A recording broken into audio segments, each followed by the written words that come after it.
Agora a gente vai ao exemplo 3, né? Só que como vocês devem lembrar, no exemplo 2 a gente deixou todos os dados hard-coded, né?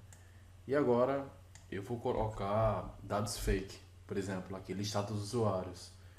Vou pegar e vou criar uma lista de usuários, vou fazer uns dados fake, como se tivesse ido no banco de dados, tá? Para a aplicação, né? Tá? E só lembrando aqui, ó, no projetinho, ele tem esse arquivo entrada.txt, tá? Que é o que você precisa para ir lá no Postman. Aí quando você for em Post, Body, Raw, selecionar a JSON se quiser colocar, tá? Aí tá aqui uma possível entrada, tá? Nesse caso está colocando o ID. Mas aí nos exemplos posteriores a gente não vai colocar, para deixar mais ou menos dessa maneira, porque ele vai ser autogerado. Parei a aplicação, né? E agora eu vou ao exemplo 3. Pronto. Mesma estrutura, né? Pode ver a entrada também. Qual que é a diferença? Primeira coisa mais visível seria o quê? Que o get em barra user, o retorno é diferente, não é mais string, tá? Response entity de list user, tá? Vai ser, ou seja, ele vai retornar uma lista de usuários como response, tá? Aí aqui, ó, eu criei uma array de users, tá? Aí vamos supor que aqui essa array list fosse preenchido com dados no banco de dados, tá? Vamos só forjar alguns dados aqui. Daniel, Juan e Atila. Pronto, seriam os 3 dados que poderiam vir do banco de dados. Pronto, aí aqui é a resposta, ó. Return new response entity, tá? Certo? E aí passa o quê? Passa a lista de usuários, perfeito? Que foi obtida. E depois o quê? Um ok. Aí você pergunta, eita, se por acaso não tiver nenhuma, ele vai retornar ok, só que ele vai retornar vazio. Perfeito? Vamos lá. Deixa eu agora executar. Só lembrando que nesse exemplo a gente já poderia fazer aquela ideia de subir esse bar user do request mapping para cá, como a gente fez anteriormente, né? Pronto, vamos conferir se em 15 segundos, né? Perfeito. Vamos agora fazer um get em barra user. Pronto, perfeito. É um get, né? Pronto. Vamos ver aqui, ó. Vocês viram agora que ele não retorna mais string, ele retorna o que? Retornou 200, ok, tá? E os dados, vocês lembram que os dados que trafegam são o que? Formato JSON, certo? Só lembrando aqui, ó, o Coxinha está dizendo aqui para mim que é um array com 3 registros, tá? Primeiro objeto seria o primeiro user com ID 1, Daniel, endereço 1, o Juan e o Atila, tá? Foram os 3 que retornaram. Aí eu vou fazer só um exemplo aqui, ó, mostrando como seria ele vazio, tá?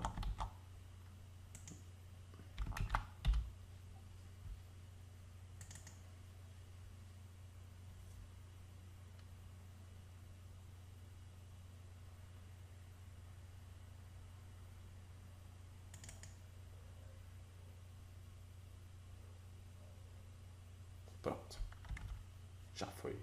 Agora, ó, você vai ver que ele retornou só os 2 colchetes, né? Veio o que? Uma lista vazia. Perfeito?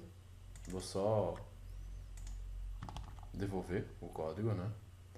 Mas aí eu, ó, em barra user barra id, ó, pode ver que ele já trabalhou de uma maneira simplificada. O nome é id depois. Você que inventa esse nome, né? Como eu falei. E aí, ó, id aqui também. E anota com path variable, ou seja, tudo que você depois de barra user passar, ele vai jogar nessa variável, perfeito? Aí, vamos supor que baseado nisso aqui, ele vai lá e veja se tem um usuário com tal ID, tá? Obviamente aqui, eu já retornei hardcoded, sempre vai retornar Daniel, tá? Mas vamos supor que ele tivesse esse user fake, essa variável tivesse vindo do banco. Se ela fosse nula, ia retornar o quê? Not found. Se não for nula, vai retornar o objeto que foi encontrado e o status 200, que é ok, né? Perfeito? Vamos lá fazer isso aqui. Ó. Pronto. Tranquilo? Vai sempre retornar Daniel, né? Porque eu deixei hardcoded lá o Daniel, tá? Mas aí, nos próximos exemplos, a gente já vai fazer as operações com banco de dados.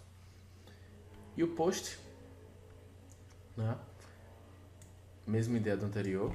Vamos lá agora fazer um post body, né? Faltou isso aqui, ó. A gente já ia se equivocar. Raw, JSON. E é só lembrando um pouquinho da estrutura do objeto. Tem name e tem address. Se quiser, passo o ID. Tá. Pronto. 201 created. Vocês lembram que o 200 era o OK, né? Mas aí existe um código que é o 201, que aí acho que seria mais adequado para dizer que foi inserido. 201 created. Perfeito?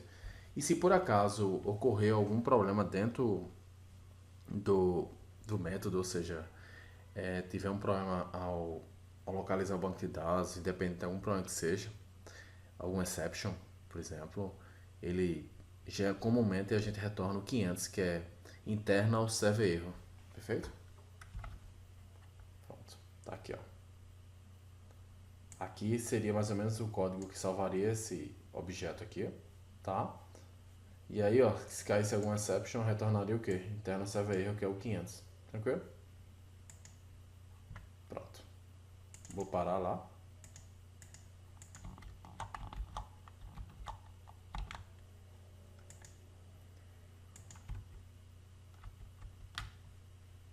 Pronto.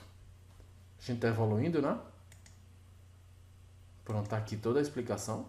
Fizemos o get, um post, né?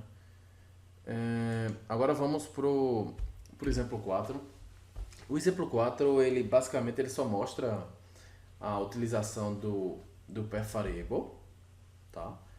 Aqui, ó, o path variable foi mais ou menos como a gente mapeou, ou seja, nome aqui, algum nome. Depois de /pp, /usuário, você passa alguma coisa, tá?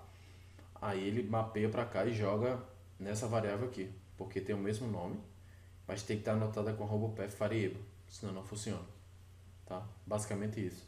Mas existe uma outra utilização, que é request parameters, que aí não é mais como path variable. Ele seria, ó, o path variable, geralmente você chama dessa maneira aqui, né? Usuário Daniel, né? Aí Daniel mapearia para cá. E aí chegaria nessa variável. Mas o request parameter seria como dados vindo do formulário aqui, ó. Tá? E aí seria mapeado dessa maneira. Certo? Ó. Nome, aí se por acaso não vier nenhum valor, ó, aparece algum valor padrão. Sobrenome, se não vier nenhum valor, tranquilo? Lembrando que esse default value é opcional. Tranquilo? Aí qualquer ideia que eu queria que vocês fizessem é no exemplo 4 você começar a executar esse exemplo para ver o seu funcionamento, tá? É só lembrando um pouquinho de Java Persistence API, que eu acho que muitas dessas pessoas já entendem como é que é, mas não custa relembrar, tá? Ele seria equivalente a você, em vez de você trabalhar com tabelas do banco de dados relacional, você trabalha diretamente com objetos. Por exemplo, uma tabela usuário com um campo com 3 colunas, ID, nome, senha, ela seria basicamente que uma classe usuário com 3 campos, ou seja, o int seria um int, tá? O varchar do banco de dados seria um string e a senha que também seria varchar também seria string. Aí a classe teria um methods get setters, tá? Aí, ou seja, toda vez que eu criar o objeto e preencher as colunas, seria equivalente ao insert. Quando eu alterar alguma das propriedades, ele seria equivalente a um update. E quando eu pegar esse objeto e solicitar que ele seja deletado, seria um delete. Tá? Ok? Só lembrando um pouquinho das anotações, se quiser anotar, dizer que uma classe, no caso, essa aqui, usuário, dizer que ela representa uma tabela no banco de dados, você tem que anotar ela com @entity, tá? E a coluna referente à chave primária seria anotada com @id, se ela for auto-gerado valor, tá? Generated value. E as colunas você anota normalmente, tá? Não vou perder muito tempo, mas essa anotação aqui, @column, tem alguns campos que estão bem descritos aqui, tá? Se quiser limitar o tamanho, certo? Se quiser quantidade de vírgulas antes e depois da vírgula, tem muitas coisas que vocês podem. JPA é um tema bem mais abrangente, mas eu só estou fazendo um review aqui, tá? E agora vamos voltar, começar a aplicar o JPA, certo? Vamos agora por exemplo 5, que aí ó, ele já começa a aplicar JPA.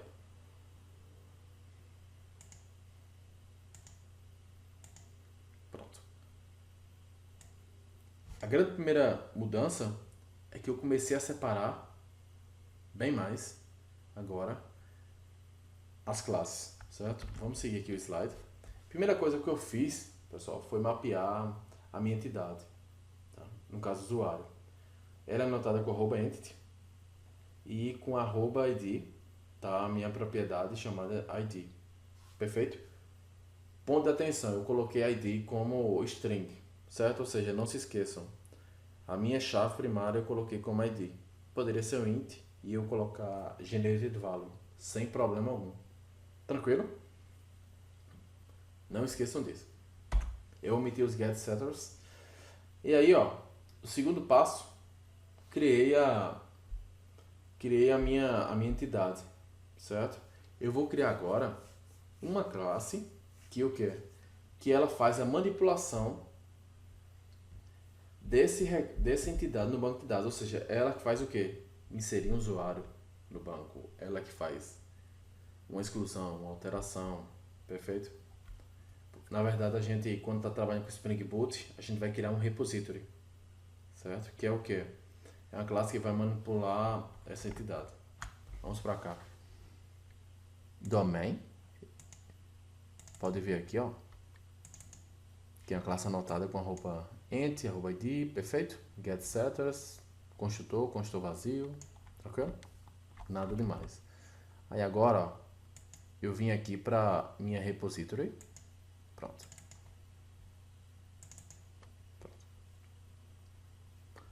Vocês estão vendo que é o quê? É uma interface. Uma interface ela estende outra interface, não é isso? Nós aprendemos em programação orientada a objetos com Java. Pronto. User repository, porque é o que? É uma classe que atua como gerenciamento da parte de banco de dados de usuário. Extend JPA repository. E como ela é referente a user, você passa aqui. User. Aí você pergunta, eita Daniel, e esse segundo parâmetro seria o quê? Pronto. Seria o tipo da chave primária de user. Vocês se lembram que era string? Aí tá. E se fosse int? Eu não consigo colocar int aqui, né? Aí você faria o quê? Deixaria int lá na classe, perfeitamente. Aí você colocaria aqui assim, ó. Integer. Perfeito? Tranquilo? Aí aqui, ó. Esse método eu vou apresentar eles depois, para que serve. Mas saiba que é o seguinte, dessa maneira aqui, certo? Ele já tem todas as operações de CRUD já feitas. Você pergunta, primeira pergunta que vocês poderiam me fazer. Como é? Quem é que implementa essa interface? É o Spring Boot, tá? Você não vai precisar criar uma implementação dessa User Repository, perfeito? Tem uma forte recomendação agora, que é você pode substituir o JPA Repository por CRUD Repository. E na minha opinião pode ser que seja melhor, porque quando quando você estende CRUD repository, ele serve tanto para no SQL como para banco de dados relacionais, tá? A gente vai ver isso aí posteriormente. Vou manter, mas saiba que desta maneira já tem todas as operações de um CRUD, perfeito? Vamos lá. Lembrando que repository é um padrão de projeto apresentado por Martin Fowler no livro Patterns of Enterprise Application Architecture. Tranquilo? Tá aqui a explicação do que eu falei. Certo? E agora, ó, pronto. Já temos a nossa entidade. Já temos o repository, que faz a parte de gerenciamento do acesso ao banco de dados do user, ou seja, o user repository. Certo? E agora a gente vai ter uma classe que faz toda a parte da parte de negócios, ou seja, uma classe que se refere à parte de negócios, ou seja, uma classe que vai ter toda a lógica de negócio. Seria a nossa service. Se é a classe de service de usuário, seria user service. Você anota com @service, como vocês estão vendo aí, certo? E aí, ó, dentro da minha classe de lógica de negócio, eu preciso ter acesso ao banco de dados, certo? Aí como é que eu faço? Coloco user repository e coloco no repository. Uma vez que o Spring ele trabalha com injeção de dependências, você não precisa instanciar, até porque user repository é uma interface, né? E aí, ó, você anota com @outwired, porque aí quem vai se encarregar de criar uma classe que implemente o user repository e injetar nessa variável repository vai ser o próprio Spring Boot, feito. E aí ele tem dois métodos. Deixa eu mostrar diretamente aqui na classe, no exemplo 5, certo? Pode ver que eu criei os pacotes bem separados. Aqui, ó. Pronto. Eu dei uma facilitada aqui. Criei uma interface, né? E aí, minha classe que implementa essa interface. Eu poderia muito bem até eliminar se eu quisesse a interface. Vocês vão ver agora, eu vou tentar eliminá-la. Pronto. Perfeito. E agora eu vou só renomear essa aqui para user service, para facilitar o entendimento de vocês. Pronto. Tranquilo? Pronto.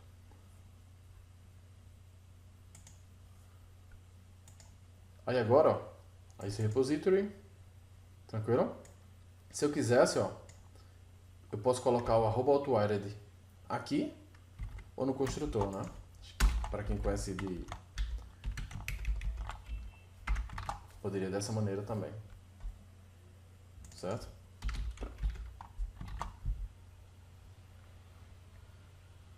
Agora vamos lá.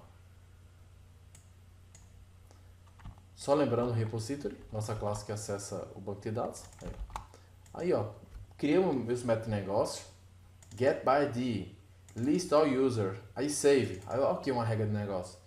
Ele verifica se já tem algum, né? Se já tem, ele lança um exception. Pronto. Isso aí, se caso ele não lança exception, ele salva. Pronto. Vamos aqui mostrar um pouquinho. Só alguns métodos para você ver que é bem interessante esse repository. Pronto. Olha só, ele tem um método count, que isso faria o quê? Ele vai ver quantos registros tem de user no banco de dados. Tá vendo esse delete aqui, ó? Ele passa como parâmetro o quê? String. Você pergunta, eita, é delete? Que string é essa? Vocês lembram que lá no repository a gente colocou esse segundo parâmetro aqui, ó, generics aqui, como string? Pronto. Isso aqui, ó, quando você está mostrando esse delete aqui, é um delete by ID, ou seja, você vai passar a chave primária e ele vai eliminar pela chave primária, ou seja, vamos fazer só um teste para você mostrar, para mostrar a você como aquilo é verdade. Vou colocar aqui integer e você vai ver que a assinatura do delete vai modificar. Ó, tranquilo? Vou deixar como estava, né? Que é o correto. Pronto. Pronto. Perfeito. Delete all, né? Exists, aí passa o quê? A chave primária. Find all, ele retorna todos os usuários registrados no banco de dados. Esse find by name fomos nós que criamos, mas eu vou mostrar. Esse find one seria o quê? Seria você passaria a chave primária e ele vê se tem algum usuário, se não ele retornaria nulo. Tranquilo? Pronto. Esses são os... E aqui ó, save, se você quiser, para salvar o usuário, tá? São esses os métodos que já são implementados por padrão. Pronto. Vamos lá, alguém quiser um método de negócio que pegue pelo ID, passa o ID, pronto, me chamou lá, find one, passando o ID. Perfeito. Mandar listar todos os usuários, tranquilo, repository.findAll. Beleza? E aí, ó, agora eu vou fazer o meu método save, certo? Aí eu vou passar o que? O usuário, certo? Aí só uma dica, ele lembra que ele vai vir lá do meu controller. Lembra que a gente fez com post? Lembra, não? Pois vamos lá. E aí, ó, ele vai ver se o usuário existe. Repository.findOne. Aqui a gente tem um errinho que eu espero que vocês tenham detectado. Lembra esse find one? Esse find one, ele faz a consulta pelo ID, né? Só que o ID do meu usuário não é nome, é ID, né? Pode ver aqui, ó, é ID. E eu estou passando por nome, ou seja, não vai dar certo. Por isso que lá no repository, o que foi que eu fiz? Eu criei o método find by name. Aí você pode perguntar, Daniel, como é que ele vai gerar essa consulta?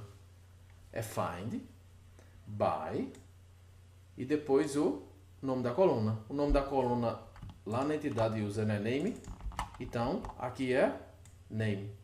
Uma pegadinha, você tem que colocar maiúsculo, porque senão ele não consegue identificar que isso aqui é uma propriedade, tá? Daria pau. Aí aqui, ó, find by name e passa o name, pronto. Ele vai fazer um quê? No final das contas, vai fazer um select buscando um usuário que tenha a coluna name igual ao que eu passar. Não precisa de implementação, o Spring Boot se encarregará de fazer e até a consulta também, tá? Pronto. O correto aqui seria o quê? Find by name. Pronto. Aqui, ó. Passei o nome, né? E aí, ó, se o usuário já existir, vou ter que gerar essa exceção, né?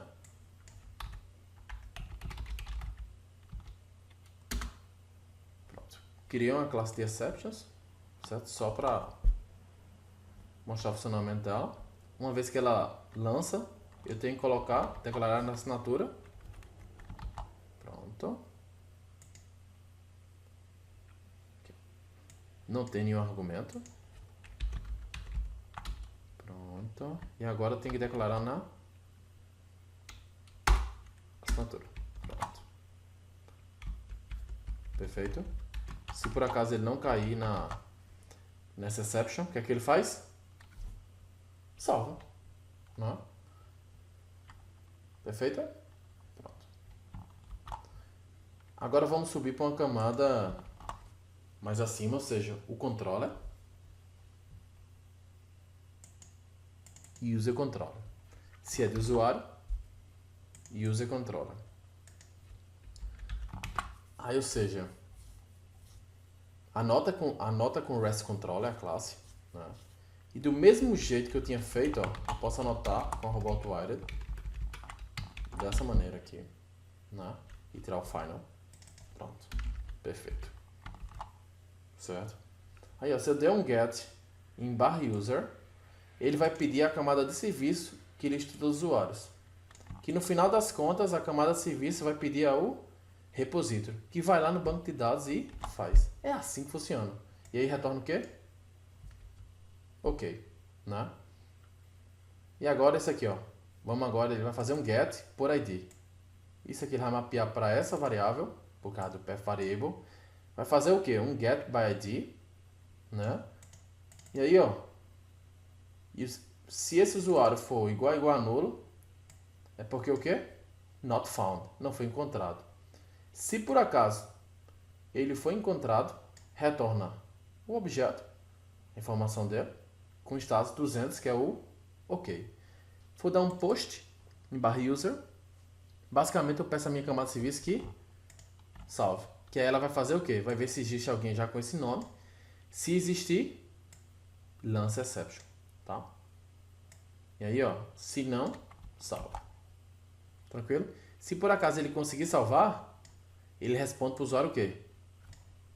201 created. Caso contrário, eu mandei imprimir a stack trace e ele retorna o quê? 500 internal server error. Perfeito? Essas modificações que vocês estão vendo vão ter todas submetidas no GitHub. Tá? Vamos lá.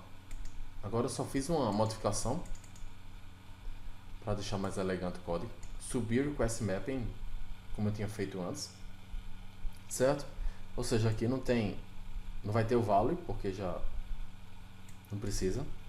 Aqui só a diferença, ó, ou seja, o /id no final. Aqui não tem, tá? Ok? Vamos fazer os testes para ver se está funcionando direitinho. Um get vai listar todos os usuários, né? Perfeito. Um post, ele vai fazer o que? A inserção. Não é isso? Body, raw, JSON, pronto. Se eu tivesse colocado a coluna na minha entidade generated value e tivesse trocado para integer, eu não precisaria preencher esse campo ID, né? Perfeito? Mas vamos lá. Pronto, 201 created. Vou colocar alguém com ID 2. Não.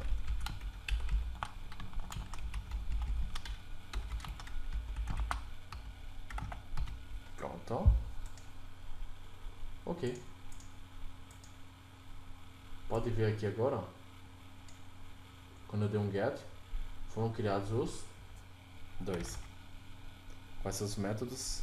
Eu fiz o post, que nós fizemos, um get e um get por ID. Vamos fazer agora um get por ID.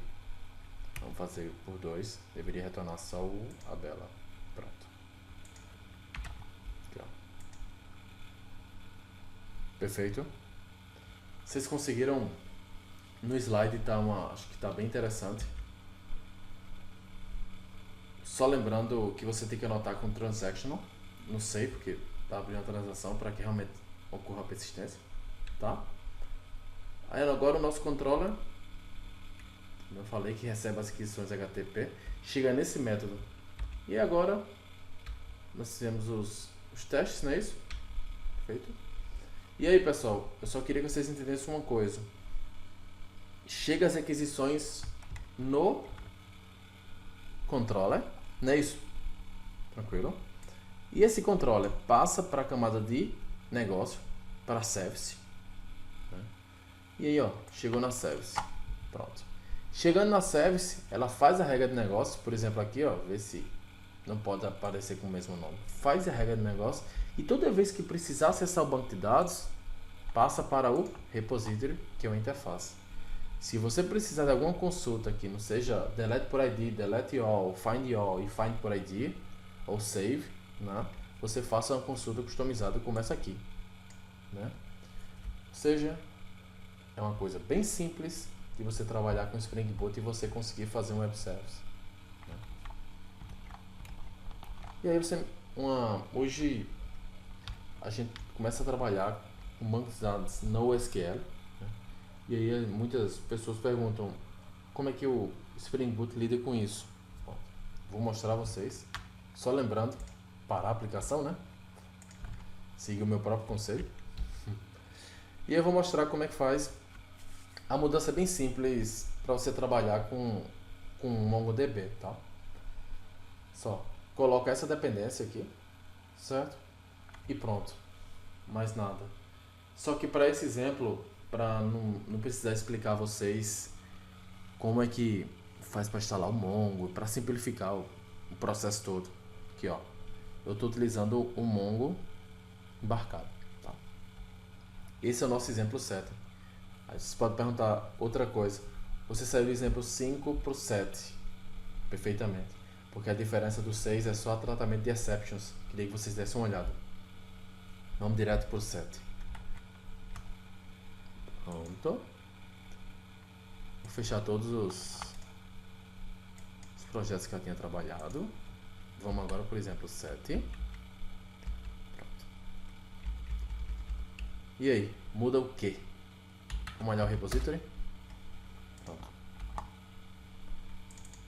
Muda. Porque não é mais. Agora é Mongo repository. Muda o que mais? Lembra, user? Nós usávamos anotações do JPA. Agora, ó, o arroba ID, por exemplo, ele não é do JPA, ó. É essa aqui, ó. Tranquilo? Pronto. E aí, só lembrando o que eu expliquei, as dependências aqui, ó.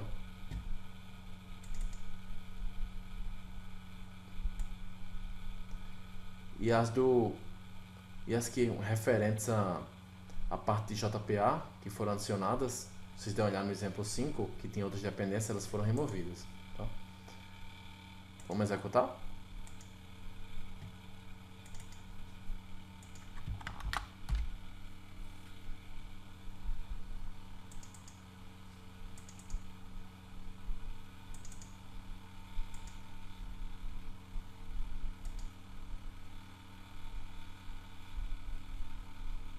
Pronto.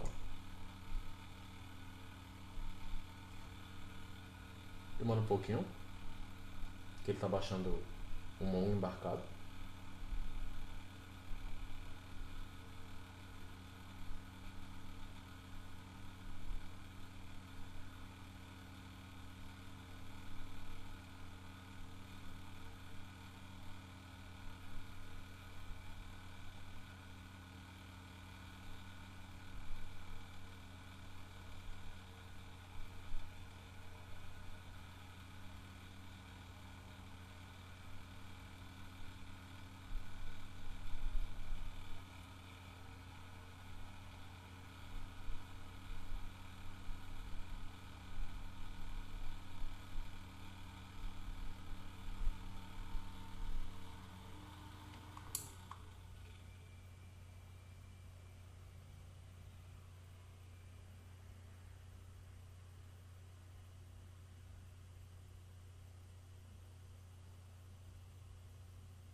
Pronto, ele extraiu para uma pasta, pronto.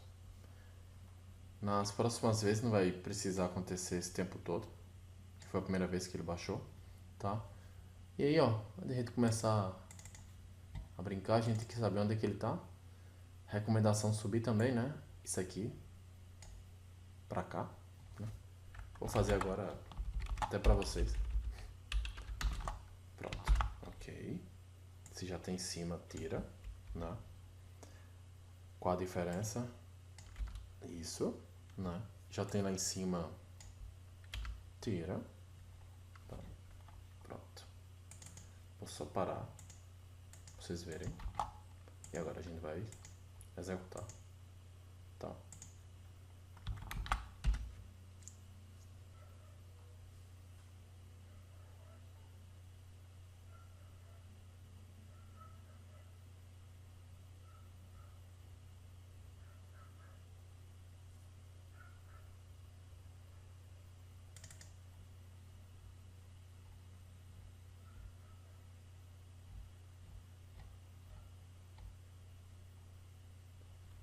O Mongo aparentemente já está sendo executado, tá?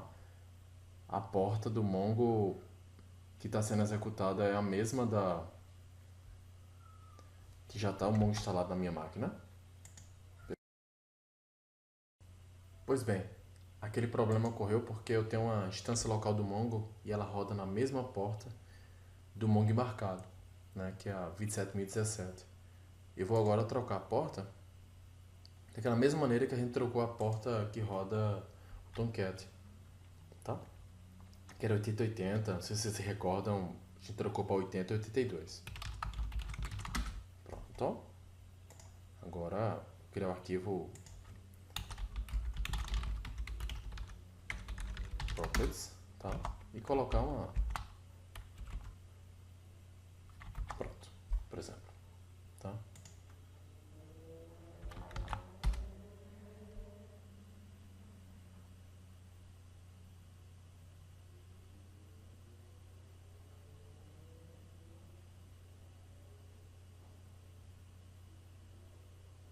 Pronto. Agora funcionou, tá? 9880, só que o Mongo em outra porta. Pronto. Vamos fazer aquela velha brincadeira. Aqui, deu 404 not found. Não tinha inserido nada, né? Pronto. 200 ok. Na post. Confiro. 201 created. Vamos verificar se foi inserido. Ó, foi inserido o Abela. Vamos ver se o Abela recebe pelo... Pronto. Perfeito.